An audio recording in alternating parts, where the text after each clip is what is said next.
नमस्कार दोस्तों, मैं डॉक्टर एसपी गोस्वामी।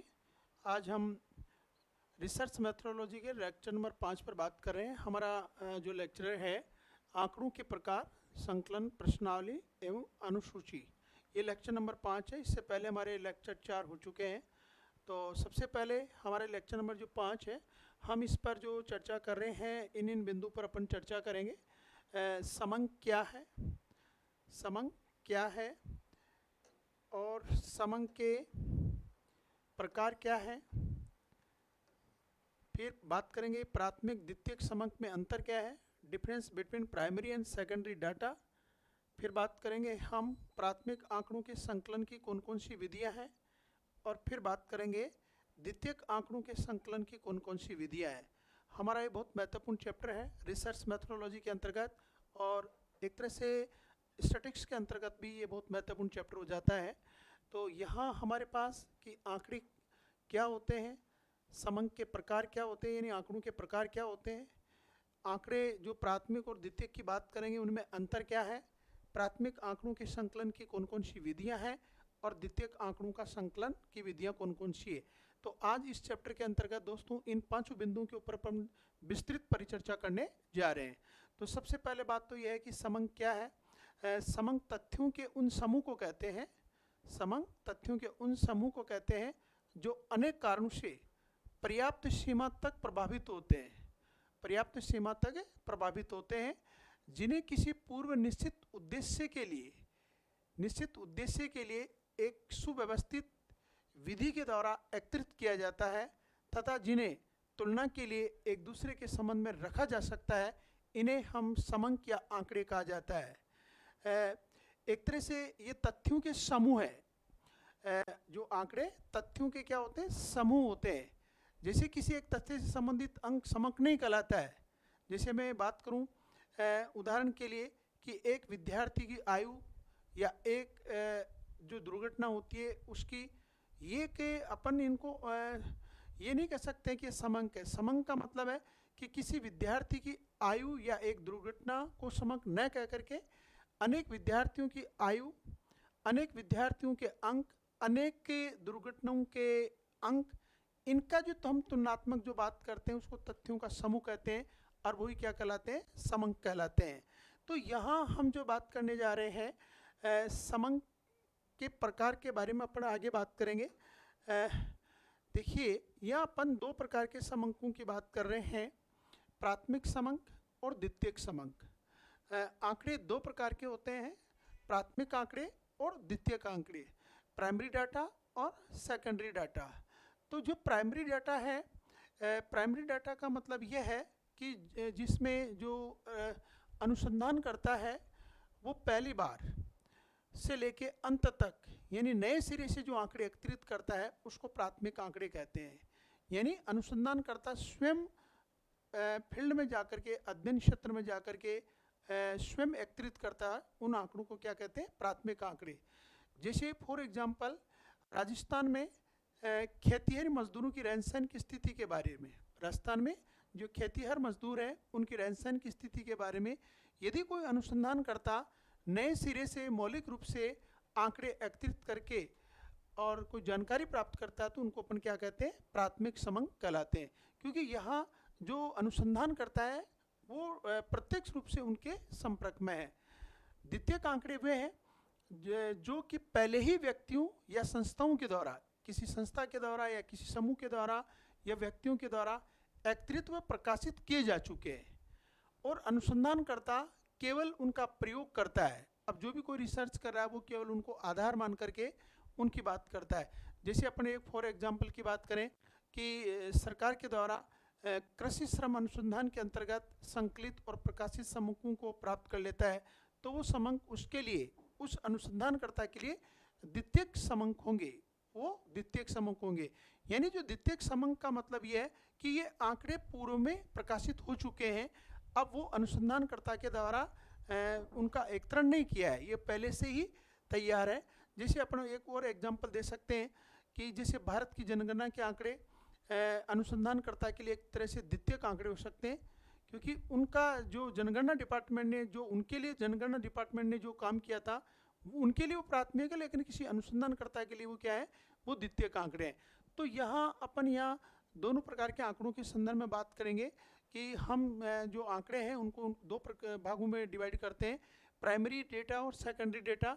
प्राइमरी में देखिए, अगर अपन मूल अंतर की बात करें कि मौलिक होते हैं और ये सांख्यिकी विधियों के लिए कच्चे माल की भांति होते हैं, बिल्कुल पहली बार तैयार किए जा रहे हैं आंकड़े, इसलिए क्या है, मौलिक है, इनमें शुद्धता है, ये रॉ मटेरियल की तरह ही काम आ रहे हैं। जबकि सांख्यिकी यंत्र में से यदि एक बार गुजर जाते हैं, यानी स्टैटिकल प्रोसेस अगर एक बार गुजर जाते हैं तो इनको निर्मित माल की भांति होते हैं, यानी ये पहले ही प्रयोग में संस्थाओं के द्वारा प्रकाशित कर दिए गए हैं या किसी व्यक्ति विशेष के द्वारा प्रकाशित कर दिए गए, तो ये द्वितीयक आंकड़े होते हैं, यानी एक तरह से निर्मित माल की भांति होते हैं। दूसरा अंतर है, अनुसंधानकर्ता द्वारा प्राथमिक रीति के अनुसार विभिन्न व्यक्तियों से एकत्रित किए जाते हैं, बिल्कुल विभिन्न व्यक्तियों से एकत्रित किए जाते हैं, और ये अन्य व्यक्तियों या संस्थाओं द्वारा पहले या पूर्व में संकलित होते हैं, पहले से ही ये पब्लिश कर दिए जाते हैं। तीसरा देखिए, प्राथमिक समंकों के संकलन में अधिक समय, परिश्रम व धन की आवश्यकता होती है। प्राथमिक समंकों में संकलन में अधिक समय और परिश्रम और धन की आवश्यकता होती है। जैसे मान लीजिए मैं अनुसंधान कोई कर रहा हूँ किसी भी बिंदु पर लेकर, तो यदि मैं अलग अलग जगह जाऊँगा तो निश्चित रूप से समय भी ज़्यादा लगेगा और मेहनत भी ज़्यादा होगी और धन की भी अतिरिक्त धन की आवश्यकता होगी। जबकि द्वितीयक जो समंक होते हैं वो अधिकतर पत्र पत्रिकाओं के माध्यम से हम कलेक्शन कर लेते हैं, सरकारी या गैर सरकारी संस्थाओं से अपन वहाँ से ले लेते हैं, वहाँ से अपन को ये आसानी से उपलब्ध हो जाते हैं।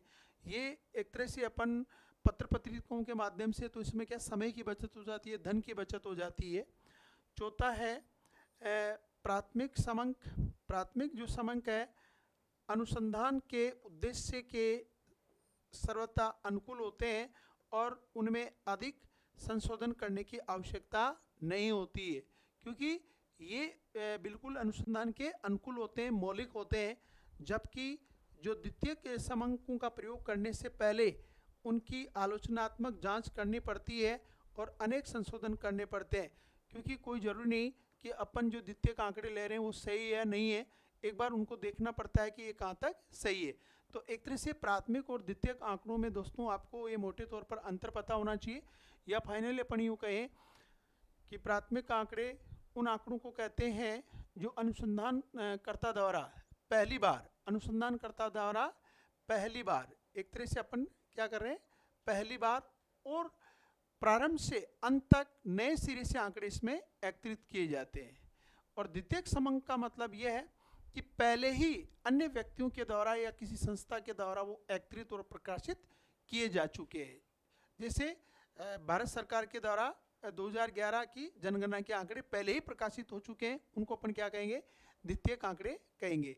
तो हमें यहाँ प्राथमिक और द्वितीयक आंकड़ों में ये दोस्तों थोड़ा सा मौलिक अंतर देखना है। नेक्स्ट अपना जो बिंदु पर अपन बात करेंगे, आगे चलिए,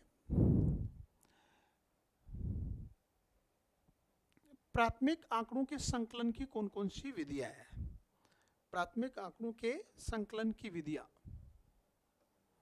प्राथमिक आंकड़ों का संकलन की कौन कौन सी विधियां हैं, जहां हम यहाँ बात करेंगे प्रत्यक्ष व्यक्तिगत अनुसंधान विधि, अप्रत्यक्ष मौखिक अनुसंधान विधि, स्थानीय स्रोत और संवाददाताओं से सूचना प्राप्ति, प्रश्नावली के द्वारा समंक का संकलन और अनुसूची के द्वारा या अनुसूची के माध्यम से आंकड़ों का संकलन। प्राथमिक आंकड़ों के संकलन के लिए मोटे तौर पर इन 5 विधियों का प्रयोग यहाँ पर अपन करेंगे।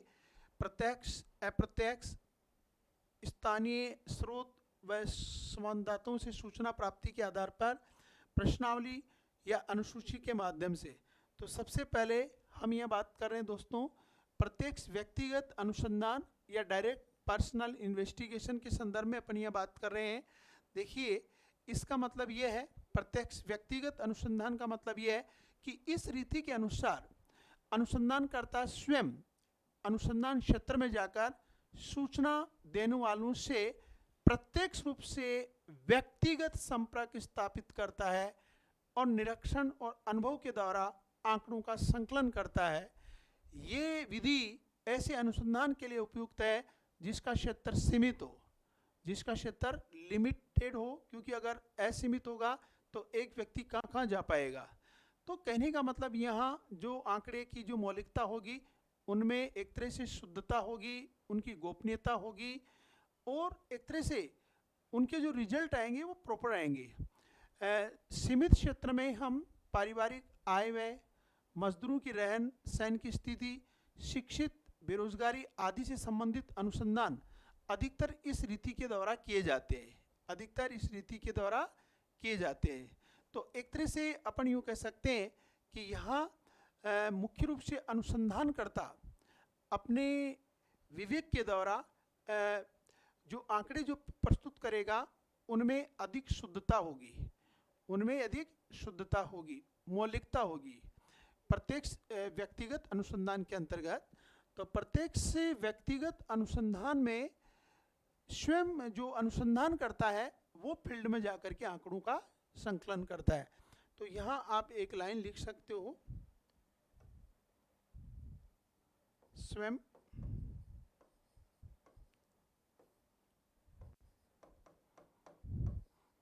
आंकड़ों का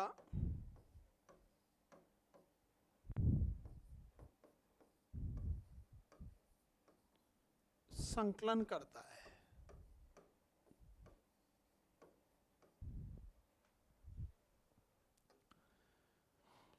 दूसरा है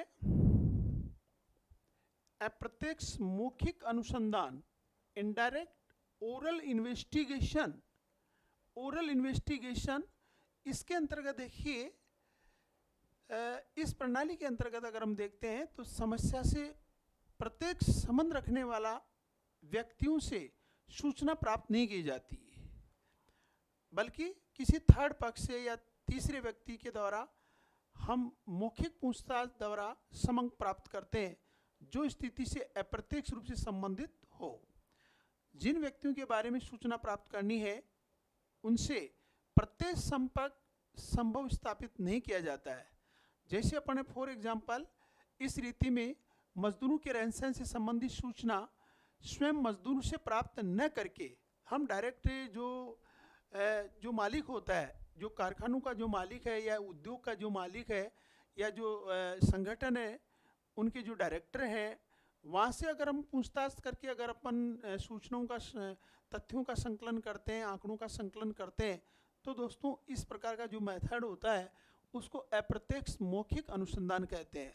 जैसे मान लीजिए हम किसी भी कपड़ा मिल में गए और वहाँ हमें ये जानकारी करना है कि किस किस एज ग्रुप के कितने कितने लोग यहाँ पर काम कर रहे हैं, तो हम मजदूरों से बात ना करके यदि उस कपड़ा जो मिल थी उसके मालिक से डायरेक्टली बात करें कि किस किस ग्रुप के लोग, किस किस एज ग्रुप के लोग यहाँ पर काम कर रहे हैं, तो उसको अपन क्या कहते हैं, अप्रत्यक्ष मौखिक अनुसंधान। एक तरह से यहाँ व्यक्तिगत डायरेक्ट संपर्क नहीं है, अप्रत्यक्ष संपर्क हो गया, क्योंकि जिनकी अपन गणना कर रहे हैं, जिन मजदूरों की बात कर रहे हैं, उन मजदूरों से बात ना करके अपन उससे मालिक से अपन यहाँ पर बात कर रहे हैं। तीसरा है स्थानीय स्रोत और संवाददाताओं से सूचना प्राप्ति। देखिए ये हमारे पास तीसरा मेथड है प्राथमिक आंकड़ों को एकत्रित करने की। इसमें अनुसंधानकर्ता द्वारा विभिन्न स्थानों पर स्थानीय व्यक्ति या विशेष जो संवाददाता होते हैं उनकी नियुक्ति कर दी जाती है और समय समय पर अधिकतर अपने अनुभव के आधार पर सूचना भेजते रहते हैं। संवाददाताओं के अनुसार व्यक्तिगत अनुमानों में सामान्यतः अनेक अशुद्धियाँ भी रहती है, परंतु सामूहिक रूप से सभी संवाददाताओं द्वारा भेजे गए आंकड़ों में दोनों दिशाओं की क्षतिपूर्वक त्रुटियों के कारण कुल अशुद्धियों की मात्रा भी कम हो जाती है। सबकी एग्रीगेट अपन जो आंकड़े भेजते हैं उनका हम एग्रीगेट कर लेते हैं और एक निष्कर्ष पर पहुंच जाते हैं। इस रीति का मुख्य रूप से प्रयोग, इस विधि का जो प्रयोग है अपन समाचार पत्र पत्रिकाओं द्वारा किया जाता है। जैसे कि मान लीजिए कोई भी पत्र पत्रिका है, मान लो पत्रिका या भास्कर है, तो वो पूरी जो सूचनाएं जो गाँवों से या डाणियों से एकत्रित करते हैं वो वहाँ पर एक व्यक्ति को नियुक्त कर देते हैं और वो स्थान विशेष की सूचनाएं जो मुख्यालय है वहाँ पर देते रहते हैं। तो सरकार भी विभिन्न मंडियों में, इसी प्रकार से सरकार भी विभिन्न मंडियों से वस्तुओं का बाजार भाव ज्ञात कर लेते हैं। फसल आदि का अनुमान प्राप्त करने के लिए इस रीति को अपनाते हैं। ये रीति ऐसे अनुसंधानों के लिए उपयुक्त है जो शुद्धता की आवश्यकता नहीं होती है, मतलब एकदम एक्यूरेट की जरूरत नहीं होती है, केवल अनुमान और प्रवृत्ति ही ज्ञात करनी होती है। तो हालांकि इसमें एक तरह प्योरिटी नहीं आती है, शुद्धता नहीं आती, लेकिन फिर भी एक तरह से ये प्राथमिक आंकड़ों के संकलन की एक विधि है। नेक्स्ट है प्रश्नावली के द्वारा समंकों का संकलन करना। देखिए यहाँ हमारे इसमें रिसर्च मेथोडोलॉजी के अंतर्गत दो बातें बहुत महत्वपूर्ण है। एक होती है प्रश्नावली और एक होती है अनुसूची। एक सामान्य शब्दों में मैं बात करूँ, प्रश्नावली का मतलब ये होता है कि जो अनुसंधान करता है वो अनुसंधानकर्ता स्वयं आंकड़ों को एक तरह से एकत्रित नहीं कर रहा है। इसमें कोई एक तरह से एक प्रश्न बना करके, एक सेट बना करके और फिर डाक के द्वारा भेज करके और वहाँ से दूसरे व्यक्तियों के द्वारा वो तैयार करा के फिर जवाब दे रहे हैं। तो इसमें समंक संकर का ये तरीका जो पूछताछ के मामले में काफ़ी लोकप्रिय भी है।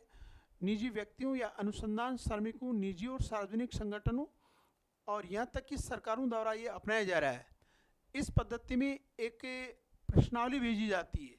अब जो प्रश्नावली भेजी जाती है वो सामान्यतः डाक के द्वारा भेजी जाती है या मेल के द्वारा भेजी जाती है और संबंधित लोगों के सवालों का जवाब देने और वापस प्रश्नावली वापस करने के लिए अनुरोध के साथ होती है। एक प्रश्नावली में कई प्रश्न होते हैं जो किसी प्रपत्र या प्रपत्र के सेट पर एक निश्चित क्रम में मुद्रित या टाइप किए जाते हैं। प्रश्नावली उत्तरदाताओं को मेल की जा सकती है जिनसे प्रश्नों को पढ़ने और समझने की अपेक्षा की जाती है। प्रश्नावली में उद्देश्य के लिए छोड़े गए स्थान में उत्तर को लिखना होता है। उत्तरदाताओं को अपने अनुसार, अपने विवेक के अनुसार संबंधित सवालों के जवाब यहाँ पर देने होते हैं। तो कहने का मतलब यह है कि जो प्रश्नावली है, प्रश्नावली में जो अनुसंधान करता है वो स्वयं फील्ड में नहीं जाता है, वो केवल एक प्रश्न बना करके, एक प्रपत्र बना करके या तो डाक के द्वारा उत्तर करते, जो भी उत्तर दे रहे हैं उनके पास भेज देता है या फिर मेल कर देता है। उससे पूरे आंकड़े उसके सामने आ जाते हैं। तो इसमें प्रश्नावली में स्वयं न होकर के दूसरों से काम करवाया जाता है। अनुसूची के माध्यम से आंकड़ों का संकलन चौथी विधि है। देखिए अनुसूची में क्या होते हैं कि वही प्रश्नों का सेट होता है, लेकिन इसमें स्वयं जो अनुसंधान करता है वो स्वयं उन प्रश्नों को व्यक्तिगत रूप से पूछ करके उसमें नोट करता है। यानी समंक संग्रह की विधि प्रश्नावली के माध्यम से ही समंक के संग्रह की तरह है, जिसमें थोड़ा अंतर यही है कि इस तथ्य में निहित की अनुसूचियाँ प्रश्नों का एक सेट है, मतलब उन अनुसंधानकर्ताओं के द्वारा भरी जाती है जो विशेष रूप से उद्देश्य के लिए नियुक्त किए गए हैं। अनुसंधानकर्ता अनुसूची के साथ उत्तरदायी भी होता है।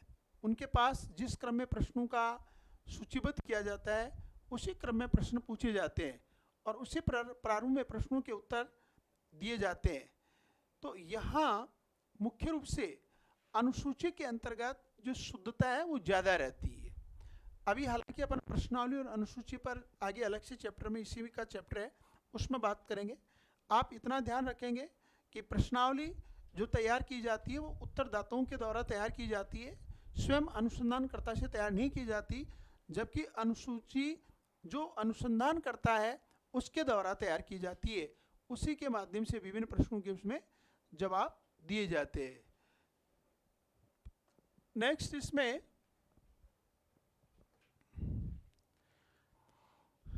तो हमें ये थोड़ा सा ये ध्यान रखना है कि प्राथमिक जो आंकड़े हैं, प्राथमिक आंकड़ों के संकलन के लिए हम तो या तो प्रत्यक्ष विधि अपनाएंगे या अप्रत्यक्ष विधि अपनाएंगे, या प्रश्नावली के माध्यम से या अनुसूची के माध्यम से, या फिर हम एक तरह से जो संवाददाता है उनके माध्यम से हम प्राथमिक आंकड़ों का संकलन करेंगे। नेक्स्ट हम पढ़ेंगे द्वितीयक आंकड़ों का संकलन, कलेक्शन ऑफ सेकेंडरी डाटा। देखिए द्वितीयक आंकड़ों का मतलब कि जो स्वयं व्यक्ति के द्वारा न करके पहले से तैयार किए गए हैं, किसी एजेंसी के माध्यम से या आयोग के माध्यम से, संस्था के द्वारा जो पब्लिश हो चुके हैं।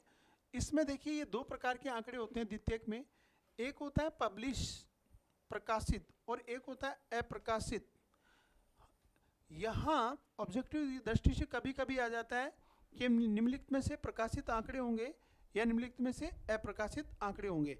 तो यहाँ हम द्वितीयक आंकड़ों को दो भागों में डिवाइड करके बात कर रहे हैं, प्रकाशित स्रोत और अप्रकाशित स्रोत।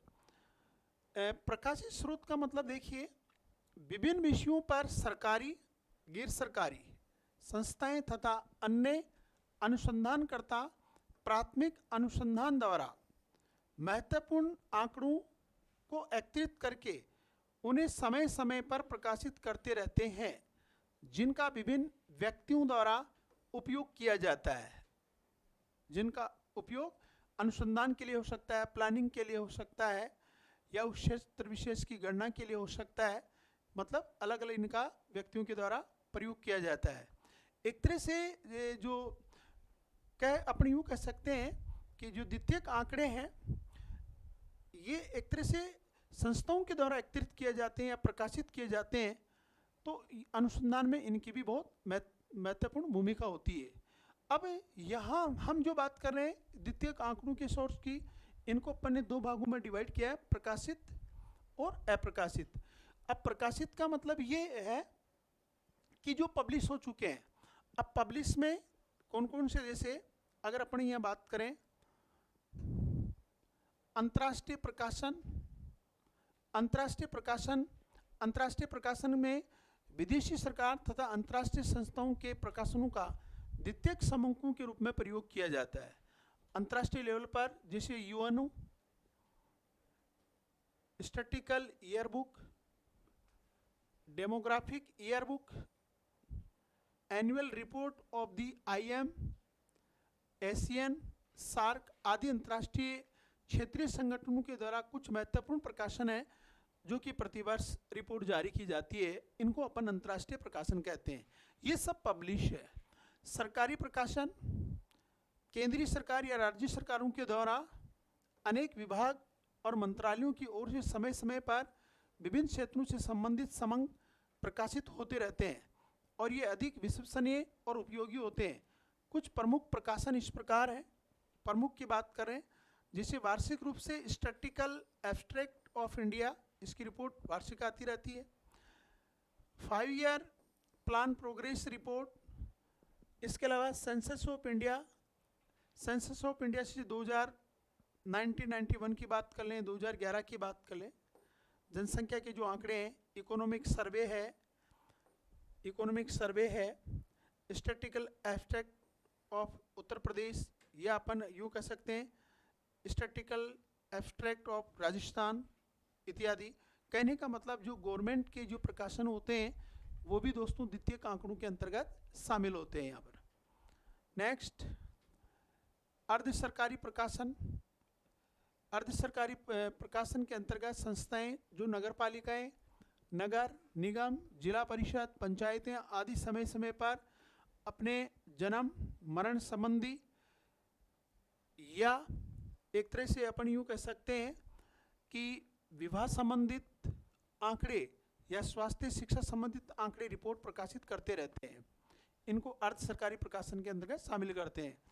कई जो समितियां और आयोग की रिपोर्ट समय समय पर, जो कई भी समितियों और आयोग की रिपोर्ट अलग अलग, जिसमें सरकार विभिन्न विषयों पर जांच करने तथा विशेषज्ञों की राय प्राप्त करने के लिए जांच समितियां तथा आयोग नियुक्त करती है, जिनके प्रतिवेदन से अत्यंत उपयोगी समंग प्राप्त होते हैं, जैसे आय वितरण जांच समिति, वित्त आयोग,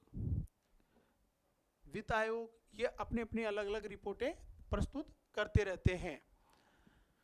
इसी प्रकार से व्यापारिक संस्थाओं और परिषदों के प्रकाशन, बड़ी बड़ी व्यापारिक संस्थाएं होती है, बड़े बड़े डिपार्टमेंट होते हैं, उनकी रिपोर्ट भी दोस्तों द्वितीयक आंकड़ों के अंतर्गत शामिल है। बड़े बड़े रिसर्च सेंटर होते हैं, अनुसंधानों के संस्थाओं के प्रकाशन, बड़े बड़े जो अनुसंधान संस्थाएं हैं वो भी इसके अंतर्गत शामिल है। जैसे अपन बात करें national council of applied economic research, ये भी आंकड़े इसके अंतर्गत आते हैं। पत्र पत्रिकाएं, जो हम समाचार पत्र पत्रिकाएं पढ़ते हैं, चाहे वो दैनिक भास्कर हो, चाहे राजस्थान पत्रिका हो या द हिंदू हो, जो भी पत्र पत्रिकाएं हम पढ़ रहे हैं उनमें सब में द्वितीयक आंकड़े प्रकाशित होते हैं। इसी प्रकार से व्यक्तिगत अनुसंधानकर्ता, मान लो आपने कोई अनुसंधान कर लिया हो और आपने पब्लिश करा दिया हो, तो आपके आंकड़े दूसरों के लिए क्या हो जाएंगे? द्वितीयक आंकड़े।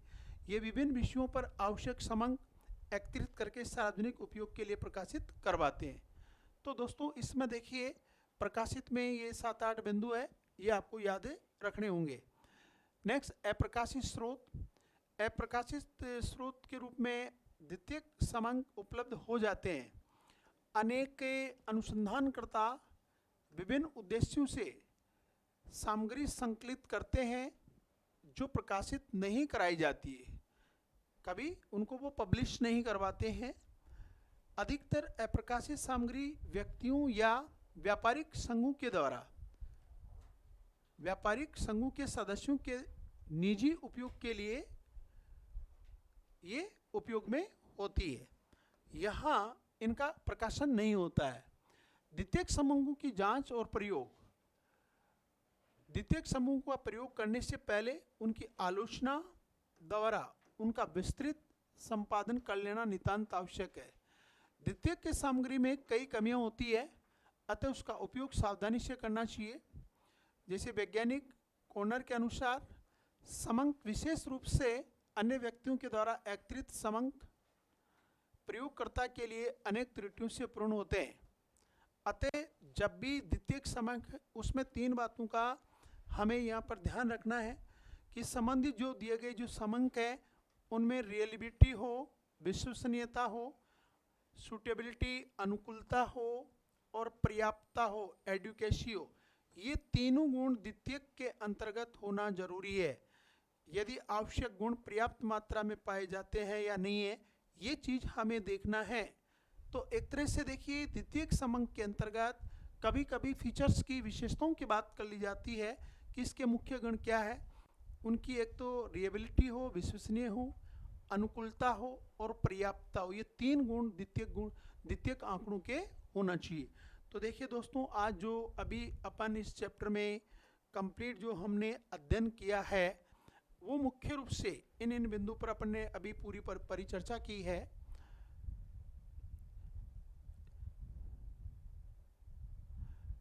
आज का जो हमारा बिंदु है कि आंकड़ों का संकलन, आंकड़ों के प्रकार और आंकड़ों की कौन कौन से संकलन की विधियां हैं उस पर अपन ने बात की, जिसमें आंकड़े क्या है, समंक के प्रकार क्या है, प्राथमिक और द्वितीयक समंक में अंतर क्या है, प्राथमिक आंकड़ों के संकलन की विधियां कौन कौन सी है और द्वितीयक आंकड़ों के संकलन की विधियां कौन सी है।